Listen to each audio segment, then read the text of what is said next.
চলো আজকে আমি তোমাদের সাথে আমাদের জার্নিটা শেয়ার করি। তো তখন বাজে রাত 2টো, আমরা রেডি হয়ে বেরিয়ে পড়েছি টোটো ধরবো বলে। তো টোটো নিয়ে একটু ঝামেলা হয়, আমরা হাঁটতে হাঁটতেই বেরিয়ে পড়ি।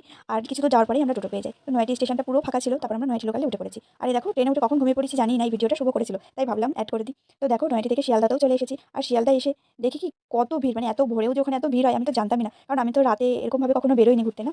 তো সেখান থেকে বাসে উঠে আমরা চলে এসেছি হাওড়াতে। হাওড়াতে এসেই দেখি বন্দে ভারত।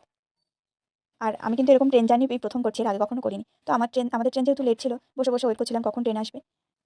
তো ১ ঘন্টা পরে এই যে আমাদের ট্রেনটা এসেছে, আমরা এবারে উঠে বসবো। তারপর ট্রেনটা ছাড়ার পরে দেখো সাইডে এই ফুল গাছগুলো কত সুন্দর লাগছিল, অনেকগুলোই ছিল কিন্তু আমি একটাই নিতে পেরেছি। তারপর আমি জানলার ধারে বসেছিলাম।